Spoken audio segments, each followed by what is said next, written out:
Hello everyone. Let's start one of the most important branch of your physics, which is optics. I hope आपको पता होगा कि optics में हम क्या पढ़ने वाले हैं. ऑप्टिक्स में आप लोग स्टडी करने वाले हो लाइट की. तो सबसे पहला सवाल कि लाइट है क्या. तो 10th क्लास में आप लोगों ने इसकी डेफिनेशन रटी होगी कि light is a form of energy. Light is form of energy. And I hope आप जानते होंगे कि एनर्जी क्या होती है. तो अगर मैं आप लोगों से कहूं कि पूरे यूनिवर्स को क्लासिफाई करो on the basis of physics, तो आप पूरे यूनिवर्स को दो पार्ट में क्लासिफाई कर सकते हो. First one is matter and another one is energy. Right. अब मैटर आप जानते हैं, anything having mass and occupy space, जो एटम मॉलिक्यूल से बना हो, जिसे आप टच कर सकते हो, फील कर सकते हो, एक्सेट्रा. मैटर के बारे में इतना डिटेल में हमें पढ़ना नहीं, हमें मेन फोकस करना है अपनी एनर्जी. एनर्जी बहुत टाइप की होती है. Chemical energy, nuclear energy, kinetic energy, potential energy. हम जिस फॉर्म ऑफ एनर्जी के बारे में पढ़ने जा रहे हैं उसका नाम है लाइट. लाइट के बारे में पढ़ने जा रहे हो. Light is one of the most vital form of energy. Why? ये इतनी जरूरी है, इतनी जरूरी है कि अगर लाइट ना हो तो आपका संसार कल ही अंधेरे में चला जाएगा. मतलब आप अपने आसपास का ये जो ब्यूटीफुल यूनिवर्स आप एंजॉय करते हैं, ये करना बंद कर देंगे. हर जगह केवल अंधेरा फैल जाएगा.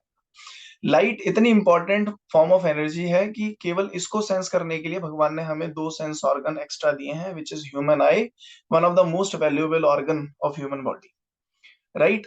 लाइट क्या है ये आप लोग जानते तो होंगे ही, ऑब्वियसली आपके आसपास होगी. तो आप लाइट को देख सकते हैं. दो स्टेटमेंट है यहाँ पे. एक, आप लाइट को देख सकते हैं. दूसरा, आप लाइट की वजह से देख सकते हैं. दोनों स्टेटमेंट ट्रू है. हम लाइट को देख सकते हैं और लाइट की वजह से हम ऑब्जेक्ट्स को, अपने आसपास के यूनिवर्स को देख पाते हैं. राइट. तो लाइट इतनी इंपॉर्टेंट फॉर्म ऑफ एनर्जी है, तो ऑब्वियसली हम लोगों का या साइंटिस्ट का लाइट के लिए क्यूरियस होना, लाइट को पढ़ने और ज्यादा जानने की इच्छा रखना बहुत ही आम बात है. तो लाइट की स्टडी हमेशा से ही लोग करना चाहते थे. कई सारे लोगों के मन में सवाल आते थे, जैसे कि एक क्वेश्चन ये है कि लाइट की इतनी इनॉर्मस स्पीड कैसे है. आप जैसे ही स्विच को ऑन करते हैं, ऐसा लगता है कि रूम में लाइट पहले से ही प्रेजेंट थी, बस हमें चीजें विजिबल हो गई. आपको कभी ऐसा नहीं लगेगा कि लाइट सोर्स से या बल्ब से निकली और पूरे कमरे में फैल गई और फिर आपको चीजें धीरे धीरे विजिबल होना शुरू हुई. लाइट के पास इतनी कमाल की जो 3 लाख किलोमीटर पर सेकेंड की स्पीड है, वो उसे कहाँ से मिली. और दूसरा, लाइट प्रोपगेट कैसे करती है. लाइट का प्रोपगेशन, लाइट का एक जगह से दूसरी जगह पहुंच जाना, ये एक बहुत बड़ा सवाल था हमेशा से. तो आओ इसे आगे समझते हैं. तो एक साइंटिस्ट है जिन्हें ऑब्वियसली आप जानते ही होंगे, जिनका नाम है सर आइजैक न्यूटन. 100% आपने इनके बारे में सुना होगा. मेनली ये मैकेनिक्स के साइंटिस्ट थे. इन्होंने मैकेनिक्स मतलब इन्होंने मास के साथ डील किया था. पार्टिकल नेचर को ये बहुत अच्छे से समझते थे, बहुत अच्छे से जानते थे. बहुत सारी ब्रांचेस है जिनमें इनकी इन्वॉल्वमेंट रही है. ये एक अच्छे एक एस्ट्रोनॉमर थे. ये फिजिस्ट तो थे ही, एक अच्छे मैथमेटिशियन भी थे. तो इन्होंने कहाँ कहाँ क्या क्या बातें करी हैं, इस पे ना जाते हुए हम सीधा आ जाते हैं कि इनका लाइट की स्टडी में क्या रोल रहा. तो लाइट को भी इन्होंने पार्टिकल की तरह ही डील किया था. कि जैसे किसी भी गन से अगर हम गन फायर करते हैं, तो जैसे गन से एक बुलेट शूट होती है, एग्जैक्टली लाइट के किसी भी सोर्स से लाइट के छोटे छोटे पार्टिकल्स निकलते हैं. लाइट के छोटे पार्टिकल निकलते हैं जो ऑब्जेक्ट से टकरा के हर डायरेक्शन में बिखर जाते हैं. और जब इन्हीं को हमारी आईज कैच करती है, तो हमारे दिमाग में इस ऑब्जेक्ट की इमेज फॉर्म हो जाती है. तो इन्होंने अपने इन पार्टिकल्स को नाम दिया था कॉर्पस्कल्स, और इसीलिए इनकी थ्योरी को कॉर्पस्कुलर थ्योरी भी बोलते हैं. तो पहला पॉइंट तो ये कि इन्होंने लाइट को पार्टिकल की तरह से डील किया था. बट पार्टिकल मतलब कि मैटर की तरह से डील किया था. But light is a form of energy. Energy के चलने का तरीका थोड़ा सा अलग होता है. जैसे साउंड साउंड इज वेव की फॉर्म में चलती है, आप जानते हैं. तो लाइट न्यूटन जी ने जो थ्योरी दी थी is known as corpuscular theory. उन्होंने अपने थ्योरी के अंदर ये मान लिया था कि लाइट छोटे छोटे पैकेट के फॉर्म में चलती है, जिन पार्टिकल्स का नाम है कॉर्पस्कल्स. इस थ्योरी के बेसिस पे इन्होंने कई सारी चीजें प्रूव भी करी, like straight line propagation of light, light का सीधी रेखा में चलना, लाइट का रिफ्लेक्शन, रिफ्रैक्शन, ऐसे कई सारे फिनोमेना उस टाइम पे प्रूव भी कर दिए. पर इन सबको प्रूव करने के लिए न्यूटन जी लगातार कुछ अजम्पशंस लेते जा रहे थे. इन्हें हम फिजिक्स की लैंग्वेज में बोलते हैं एडहॉक एजम्पशंस. मतलब ऐसे एजम्पशंस जो हम बस इसलिए ले लेते हैं ताकि हमारी थ्योरी फेल ना हो. किसी भी थ्योरी को फेलियर से, जस्ट फेलियर से बचाने के लिए जो एजम्पशंस मान ली जाती है, उन्हें हम एडहॉक एजम्पशंस बोलते हैं. जैसे कि सर न्यूटन जी कि एक assumption ये थी कि जब लाइट किसी ऐसे सरफेस से पे पड़ती है, जब उनके लाइट के पार्टिकल्स, कॉर्पस्कल्स ऐसे सरफेस पे पड़ते हैं जो लाइट को वापस फेंक देंगे, तो ये सरफेस उन कॉर्पस्कल्स को रिपेल करते हैं। वहीं पर लाइट अगर किसी ऐसे सरफेस पे पड़ती है जहां से वो इस मीडियम से इस मीडियम में एंटर कर सकती है। लाइक ये दोनों ही मीडियम ट्रांसपेरेंट है, दोनों ही मीडियम ऑप्टिकल मीडियम है। जैसे लाइट मान लो एयर से वाटर के अंदर आ रही है, लाइट एयर में भी ट्रेवल करती है, लाइट वाटर में भी ट्रेवल करती है, वी नो इट। तो इन्होंने कहा कि जब लाइट रिफ्रैक्ट करती है, एक मीडियम से दूसरे मीडियम में ट्रेवल करती है, तो यहाँ पर क्या होता है कि जो दूसरा मीडियम होता है वो इन कॉर्पस्कल्स को अट्रैक्ट करता है, लेकिन जब लाइट रिफ्लेक्ट होती है तो यहाँ पर रिपल्शन होता है। ये भी इनका एक assumption था रिफ्लेक्शन और रिफ्रैक्शन को समझाने के लिए। एक बहुत ही भयंकर assumption इन्होंने ये ले लिया था जो इनकी थ्योरी के फेलियर के मेन कारणों में से एक बना। वो ये बना कि इन्होंने बोला कि लाइट जब रेयर मीडियम से डेंसर मीडियम में ट्रैवल करेगा, मतलब एक ऐसा मीडियम जिसकी ऑप्टिकल डेंसिटी कम है और एक ऐसा मीडियम जिसकी ऑप्टिकल डेंसिटी ज्यादा है, जब वो कम से ज्यादा की डेंसिटी में जाएगा तो लाइट की स्पीड जो होगी वो बढ़ जाएगी। डेंसर मीडियम में लाइट की स्पीड बढ़ेगी। अगर गेस करें तो शायद उन्होंने साउंड के कुछ प्रॉपर्टी का ध्यान दिया होगा कि साउंड जब डेंसर मीडियम में ट्रैवल करता है तो उसकी स्पीड बढ़ जाती है। आई होप आपको पता होगा साउंड एक लॉन्गिट्यूडनल वेव है, तो लॉन्गिट्यूडनल वेव और साथ-साथ मैकेनिकल वेव है। तो साउंड को ट्रैवल करने की मीडियम की रिक्वायरमेंट होती है, बट लाइट को ट्रैवल करने के लिए अभी आप आगे देखेंगे लाइट को ट्रैवल करने के लिए मीडियम की रिक्वायरमेंट नहीं होती। तो लाइट प्रैक्टिकली डेंसर मीडियम में जब जाता है तो उसकी स्पीड स्लो होती है, पर इनकी एक assumption ये थी कि लाइट जब डेंसर मीडियम में जाएगी तो उसकी स्पीड फास्ट हो जाएगी, जो इनकी थ्योरी के फेलियर के बहुत बड़े कारणों में से एक कारण बना। ये थ्योरी 1675 के आसपास न्यूटन ने प्रपोज करी थी, 1675 के आसपास। और उसके बाद एक साइंटिस्ट आए थे जिनका नाम था लियोन फौकल्ट करके। इन साइंटिस्ट ने मेन फाइनली ये प्रूव किया था, प्रैक्टिकली इस चीज को प्रूव करके दिखाया था, अपने एक्सपेरिमेंट में ये प्रूव करके दिखाया था कि जब लाइट रे रिफ्रैक्ट होती है और रेयर टू डेंसर मीडियम में ट्रैवल करती है तो उसकी स्पीड स्लो होती है, ना कि बढ़ती है, जिसकी वजह से फिर न्यूटन सर की जो थ्योरी थी वो फेल हुई थी। न्यूटन सर की थ्योरी ने लगभग अप्रोक्सीमेटली 175 ईयर के आसपास राज किया था, इतनी सारी प्रॉब्लम होने के बावजूद। जबकि उनके पैरेलल में एक साइंटिस्ट और चल रहे थे, जो डच साइंटिस्ट थे जिनका नाम था सर क्रिस्टन हाइगन। होपफुली आपने शायद इनका नाम सुना हो। ये भी बहुत ही बड़े साइंटिस्ट थे, मतलब डच में तो इनको भगवान की तरह पूजा जाता था कि ये भी एक बहुत बड़े फिजिस्ट, इंजीनियर, आप देखो astronomer, inventor, regarded as one of the greatest scientist of all the time and a major figure in the scientific revolution. इन्होंने बोला कि लाइट जो है, इन्होंने ये कहा कि लाइट पार्टिकल की फॉर्म में ट्रैवल नहीं करती, लाइट वेव की फॉर्म में ट्रैवल करती है। इन्होंने लाइट की वेव थ्योरी दी। अब ऐसा इसलिए भी था कि जो लाइट है, अगर आप न्यूटन सर की थ्योरी मान के चलो तो बहुत सारे ऐसे फिनोमेना थे लाइट के जो प्रूव नहीं हो पाए थे। लाइक न्यूटन सर के कॉर्पस्कुलर थ्योरी से उन्होंने स्ट्रेट लाइन प्रोपगेशन प्रूव किया, उन्होंने रिफ्लेक्शन प्रूव किया, उन्होंने रिफ्रैक्शन प्रूव किया। पर ऐसे फिनोमेना थे like interference, diffraction and polarisation जो सर आइजैक न्यूटन की थ्योरी से, पार्टिकल थ्योरी से प्रूव नहीं हो रही थी। तो क्रिस्टन हाइगन सर ने बोला कि लाइट एक्चुअली में वेव की फॉर्म में ट्रैवल करती है, और जिस तरह से मैकेनिकल वेव होती है जिन्हें ट्रैवल करने के लिए मीडियम की रिक्वायरमेंट होती है, तो लाइट को भी ट्रैवल करने के लिए मीडियम की रिक्वायरमेंट होती है। इन्होंने लाइट को लॉन्गिट्यूडनल वेव माना था। आई होप आपको पता होगा लॉन्गिट्यूडनल वेव्स क्या होती हैं, जो कंप्रेशन और रेयरफैक्शंस की फॉर्म में आगे की तरफ ट्रैवल करती हैं, जिनमें पार्टिकल का ऑसिलेशन लाइट के ट्रैवलिंग के डायरेक्शन में ही होता है, जबकि ट्रांसवर्स वेव होती है जिनमें पार्टिकल का ऑसिलेशन लाइट के प्रोपगेशन के डायरेक्शन के परपेंडिकुलर होता है। तो इन्होंने माना था कि लाइट लॉन्गिट्यूडनल वेव है, लॉन्गिट्यूडनल वेव है, और साथ-साथ मैकेनिकल वेव है, उन्हें चलने के लिए मीडियम चाहिए। तो फिर इनसे एक सवाल पूछा गया कि अगर लाइट को ट्रैवल करने के लिए मीडियम की रिक्वायरमेंट होती है, तो लाइट सन से लेकर अर्थ तक कैसे आ जाती है?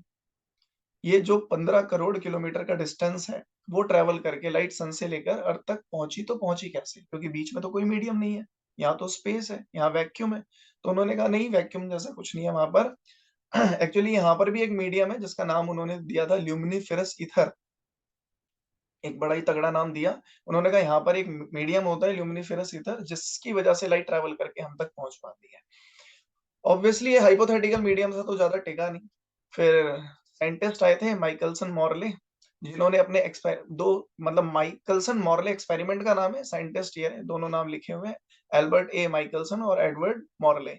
इन दोनों ने एक्सपेरिमेंट करके ल्यूमिनिफेरस ईथर की एग्जिस्टेंस को ये कहा कि ऐसा कोई मीडियम नहीं होता, ल्यूमिनिफेरस ईथर की एग्जिस्टेंस प्रूव नहीं हो पाई। तो सर किस्टन हाइगन की थ्योरी जो कि ये बताती थी कि लाइट वेव फॉर्म में चलती है, वो भी नहीं टिकी, वो भी फेल हो गई। उसके बाद साइंटिस्ट आए, हाँ होपफुली इनका भी शायद आपने नाम सुना होगा, जिनका नाम है मैक्सवेल। बहुत ही बढ़िया साइंटिस्ट, बहुत ही दिग्गज साइंटिस्ट, जितनी तारीफ की जाए उतनी कम, क्योंकि इन्होंने थ्योरी के बेसिस पे लाइट के बारे में बहुत कुछ बता दिया, प्रिडिक्ट कर दिया, और बाद में प्रैक्टिकल जब एक्सपेरिमेंट हुए तो वो चीज एट द एंड जाके फाइनली प्रूव भी हुई। इन्होंने आपने फर्स्ट बुक पढ़ रखी होगी क्लास 12th की, तो आपको पता होगा इन्होंने कुछ 4 इक्वेशंस का यूज किया था। उन्होंने गॉसेस थ्योरम यूज करी इलेक्ट्रोस्टैटिक की, गॉसेस थ्योरम मैग्नेटिज्म की यूज करी, और उन्होंने एम्पियर सर्किट लॉ यूज किया, इन्होंने फैराडे लॉ यूज किया, और उसके बेसिस पे अपनी 4 इक्वेशन थी, जिनको हम मैक्सवेल 4 इक्वेशन भी बोलते हैं।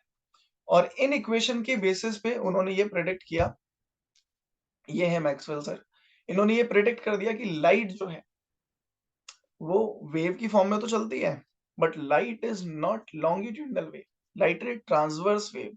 और एक जो बहुत ही बड़ी बात इन्होंने बताई, वो ये बताई कि light does not require any type of material medium for its propagation. Light is a type of electromagnetic wave. What is electromagnetic wave? Obviously those type of wave which do not require any material medium for their propagation, जो electric और magnetic field की oscillation की form में चलने वाली। Light की अगर visible range हटा दे तो बहुत सारी और भी हैं, जैसे आपकी अल्ट्रावायलेट रेज, आप जानते होंगे, इंफ्रारेड के बारे में सुना होगा, माइक्रोवेव, रेडियो वेव्स, और उनकी बात बाद में करेंगे हम। हाँ, पहले करके आए हैं हम, इलेक्ट्रोमैग्नेटिक ईएमडब्ल्यू में करके आए हैं हम। तो मैक्सवेल ने लाइट के इलेक्ट्रोमैग्नेटिक नेचर को, कैसे इलेक्ट्रिक और मैग्नेटिक फील्ड की ऑसिलेशन की टर्म में चलेगी, इसका प्रिडिक्शन किया था अपनी इन 4 इक्वेशन के बेसिस पे, और ये बताया था। मेन क्या बात बताई थी? फाइनली मैक्सवेल जी ने अपनी इन 4 इक्वेशन के बेसिस पे लाइट के बारे में बहुत ही रिवॉल्यूशनरी बातें बताई, जैसे कि लाइट इलेक्ट्रिक और मैग्नेटिक फील्ड के ऑसिलेशन की फॉर्म में ट्रेवल करता है, लाइट को ट्रेवल करने के लिए किसी भी मीडियम की रिक्वायरमेंट नहीं होती, लाइट लॉन्गिट्यूडनल वेव नहीं है, लाइट ट्रांसवर्स वेव है, ट्रांसवर्स वेव की फॉर्म में ट्रेवल करती है, और इन वेव्स की जो एग्जिस्टेंस है वो बाद में प्रूव हुई थी, और उन्हें प्रूव करने वाले साइंटिस्ट का नाम था हर्ट्ज एक्सपेरिमेंट। हर्ट्ज ने, मिस्टर हर्ट्ज ने प्रूव करी थी अपने एक्सपेरिमेंट में। ये पूरा सेटअप है जिसे आप देख सकते हो। हाँ जी, इन्होंने क्या कर रखा है, आप देखें यहाँ पे एक ऑल्टरनेट करंट का सोर्स लगा रखा है। ये कंप्लीटली एक एलसीआर सर्किट है। अब जानते हैं आप एलसीआर सर्किट क्या है, जिसके अंदर ट्रांसफार्मर लगा के पोटेंशियल की वैल्यू को बहुत ज्यादा बढ़ाया गया, और यहाँ पर दो बहुत हैवी मेटल स्पेयर लगा रखे हैं, जिनके बीच में ऑब्वियसली बहुत हैवी पोटेंशियल आने पर, जैसे ही पोटेंशियल एनवायरनमेंट के ब्रेकिंग पोटेंशियल को एक्सीड कर जाएगा, वैसे इनके बीच में एक स्पार्क प्रोड्यूस होता है। तो यहाँ पर तो हमने पूरा सिस्टम लगा रखा है, सोर्स लगा रखा है, हैवी पोटेंशियल क्रिएट किया, पोटेंशियल डिफरेंस जैसे इन्वायरमेंट पोटेंशियल को एक्सीड कर रहा है तो स्पार्क प्रोड्यूस करता है। यहाँ स्पार्क का प्रोड्यूस होना हमें समझ में आता है। पर इसके ठीक सामने एक और सर्किट ऐसा लगा रखा था उन्होंने, जिसमें कोई भी सोर्स नहीं था करंट का या पोटेंशियल डिफरेंस का। यहाँ पर भी दो मेटल स्पेयर रखे हुए थे, और उन्होंने देखा कि जब यहाँ पर स्पार्क प्रोड्यूस होता है, साइमल्टेनियसली स्पार्क यहाँ पर भी प्रोड्यूस होता है, उसी पॉइंट पर, उसी टाइम इंटरवल पे, उसी इंस्टेंट पे स्पार्क का प्रोडक्शन यहाँ पर भी होता है। तो अब ऑब्वियसली ये क्यूरियोसिटी मन में आई कि ये स्पार्क यहाँ पर कैसे प्रोड्यूस हुआ। तो अगर यहाँ पर स्पार्क प्रोड्यूस हुआ है तो डेफिनेटली चार्ज एक लोकेशन से दूसरी लोकेशन पे गए हैं, एक मेटल स्पेयर से दूसरे मेटल स्पेयर पे गए हैं। चार्ज अगर एक मेटल स्पेयर से दूसरे मेटल स्पेयर पे जंप करके गए हैं तो उन पे फोर्स लगा होगा। चार्ज पर फोर्स कौन लगाएगा? तो चार्ज पर फोर्स लगाएगा इलेक्ट्रिक फील्ड। तो डेफिनेटली यहाँ से इलेक्ट्रिक फील्ड ट्रेवल करके यहाँ पर गई है, और मैग्नेटिक फील्ड भी ट्रेवल करके यहाँ से यहाँ पर गई है। इसी तरह से उन्होंने इलेक्ट्रोमैग्नेटिक वेव का बिना किसी मीडियम के भी प्रोपगेशन यहाँ से यहाँ तक हो गया, इस चीज को प्रूव किया। बट हर्ट्ज के एक्सपेरिमेंट में से एक चीज और निकल के आ गई थी, जिसे हम कहते हैं photo electric effect. Photo electric effect, जिसकी स्टडी बाद में एल्बर्ट आइंस्टाइन जी ने करी, जिसपे उन्हें नोबेल प्राइज भी मिला। अब हर्ट्ज एक्सपेरिमेंट में मेन क्या चीज, हर्ट्ज एक्सपेरिमेंट में मेन ये प्रूव हुआ कि मैक्सवेल ने जिस बात को प्रेडिक्ट किया था इक्वेशन के बेसिस पे कि light is not longitudinal wave, it is transverse wave and it is not mechanical as well, it is a electromagnetic wave, it doesn't require any material medium. वहीं पर इन्होंने मतलब वेव नेचर को जहां पर इन्होंने सपोर्ट किया वहां पर ही एक ऐसा इफेक्ट ये लेकर आ गए जिसको वेव नेचर फिर से डिफाइन नहीं कर पाता। फोटो इलेक्ट्रिक इफेक्ट एक ऐसा इफेक्ट है जिसको डिफाइन करने के लिए, जिसको एक्सप्लेन करने के लिए फिर से हमें लाइट के पार्टिकल नेचर पे ही जाना था, फिर से लाइट के पार्टिकल नेचर को उठाया। पर यहाँ पर साइंटिस्ट आए थे मिस्टर प्लैंक्स, और उन्होंने फिर बताया कि लाइट जो है पार्टिकल की फॉर्म में ही चलती है, पर ये वो वाले पार्टिकल नहीं थे जो सर आइजैक न्यूटन ने जिनकी बात करी थी, कॉर्पस्कल्स। यहाँ पर नाम दिया गया इन पार्टिकल्स का फोटॉन्स। ये फोटॉन्स वो हैं जिनका शायद आपने पढ़ा हो, E is equals to h nu energy इस फॉर्मूले से निकलती है, where nu is frequency and h is Planck's constant. इसकी हेल्प से हम निकालते हैं कि फोटोन की एनर्जी कितनी होगी। उन्होंने बोला स्मॉल पैकेट्स ऑफ एनर्जी की फॉर्म में लाइट ट्रेवल करती है। तो जैसे आपको अगर शॉर्ट में बताएं तो कोई मेटल सरफेस है, इस पे जब लाइट एच न्यू फ्रीक्वेंसी के साथ हिट करती है तो वो इलेक्ट्रॉन को इस सरफेस से इजेक्ट कर देती है, जिन्हें हम फोटो इलेक्ट्रॉन बोलते हैं।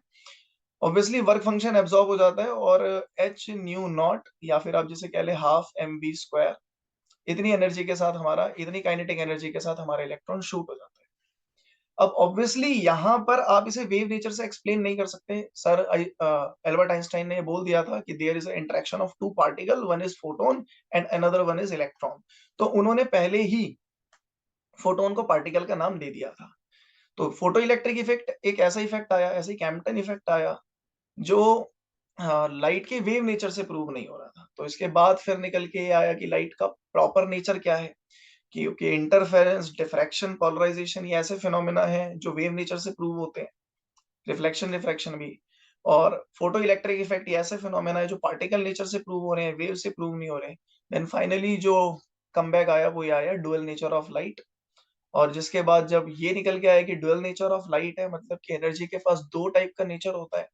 तो फिर एक और साइंटिस्ट आए थे जिनको हम डी ब्रॉय बोलते हैं। डी ब्रॉगली वेवलेंथ के बारे में सुना होगा आपने, डी ब्रॉगली वेव के बारे में सुना होगा आपने, जिन्होंने ये कहा कि नेचर लव सिमेट्री, नेचर हमेशा सिमेट्री में काम करता है, नेचर कभी किसी के साथ भेदभाव नहीं करता। नेचर अगर दिन बनाता है तो रात भी बनाता है। नेचर ने पॉजिटिव चार्ज बनाया तो नेचर ने नेगेटिव चार्ज भी बनाया। नेचर ने नॉर्थ नॉर्थ पोल बनाया तो नेचर ने साउथ पोल भी बनाया। नेचर ने पहाड़ बनाए तो नेचर ने खाइयां भी बनाई। तो नेचर ऐसा कैसे भेदभाव कर सकता है कि उसने एनर्जी को पार्टिकल नेचर दे दिया पर वो पार्टिकल को एनर्जी का नेचर ना दे। तो उन्होंने बोला कि जो फंडामेंटल पार्टिकल थ्योरी, मतलब सिमेट्री को ध्यान रखते हुए उन्होंने ये थ्योरी प्रोड्यूस कर दी, जो बाद में ये भी प्रूव हो गई थी कि जो फंडामेंटल पार्टिकल्स हैं लाइक इलेक्ट्रॉन और प्रोटॉन, इनके मोशंस की वजह से भी जब ये मूव करते हैं तो इनके साथ भी एक वेव एसोसिएट होती है।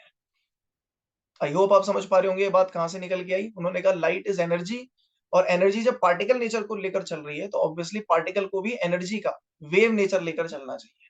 और इस वेव को उन्होंने नाम दिया de Broglie wave, D Broglie wave, और इसकी वेवलेंथ भी कैलकुलेट। अभी के इंट्रोडक्शन के लिए इतना ही। ऑप्टिक्स को कंटिन्यू करेंगे नेक्स्ट क्लास में। Thank you very much. I hope ये वीडियो आपकी थोड़ी हेल्प कर पाएगी।